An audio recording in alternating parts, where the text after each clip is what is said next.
สปป.ลาวและบรูไนดารุสสลามเพิ่มทวีฮัดแน่นการพัวพันห่วมมือสองฝ่าย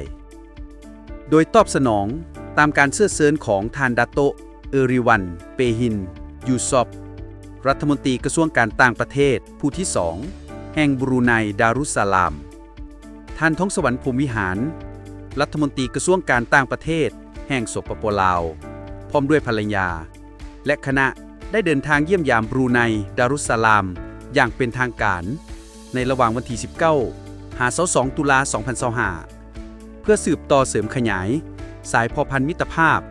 และการร่วมมืออันดีงามก็คือการเป็นคู่ร่วมยุทธศาสตร์ระหว่างสปป.ลาวและบรูไน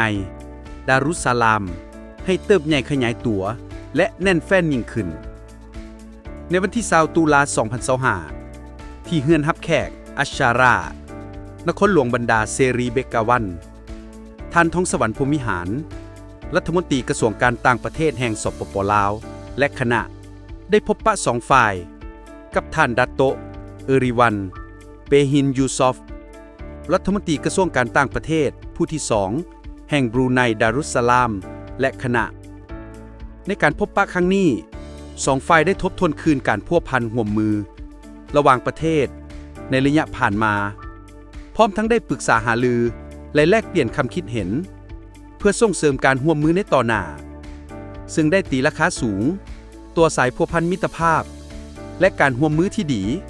ทั้งในขอบสองฝ่ายและหลายฝ่ายก็คือการเป็นคู่ร่วมยุทธศาสตร์ระหว่างสปป.ลาวและบรูไนดารุสสลามให้เติบใหญ่ขยายตัวและแน่นแฟ้นยิ่งขึ้นพร้อมกันนั้นสองฝ่ายได้ตีราคาต่อการร่วมมือในด้านการเมืองการพัฒนาทรัพยากรมนุษย์การร่วมมือเศรษฐกิจการค้าการลงทุนการร่วมมือด้านเกษตรกรรม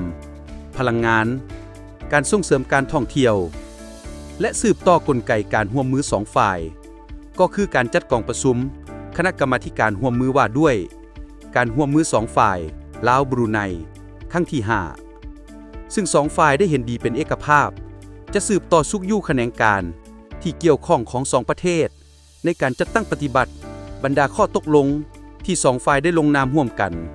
ให้ได้รับประสิทธิผลยิ่งขึ้นโดยเฉพาะแมนการส่งเสริมการค้าและการลงทุนในแขนงเกษตรกรรม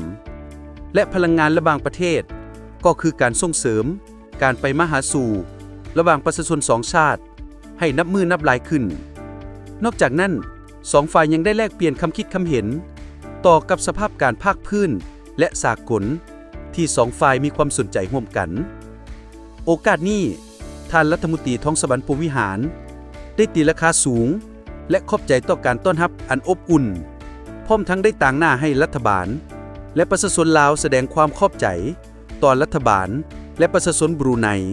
ที่ได้ให้การสนับสนุนและช่วยเหลืออันล้ำค่าให้แก่สปป.ลาวตลอดระยะผ่านมาซึ่งได้ประกอบส่วนสำคัญเข้าในการพัฒนาเศรษฐกิจสังคมของสปป.ลาวรวมทั้งผลสำเร็จของการเป็นประธานอาเซียนของสปป.ลาวในปี 2024 ผ่านมาในขณะเดียวกันท่านรัฐมนตรีดาโตะเอริวันเปฮินยูซอฟก็ได้แสดงความยินดีต้อนรับอันอบอุ่นและตีราคาสูงต่อการเดินทางครั้งนี้ซึ่งเป็นทั้งทำอิฐภายหลังที่ท่านท้องสวรรค์พรหมวิหารได้รับการแต่งตั้งให้ดำรงตำแหน่งเป็นรัฐมนตรีกระทรวงการต่างประเทศแห่งสปป.ลาว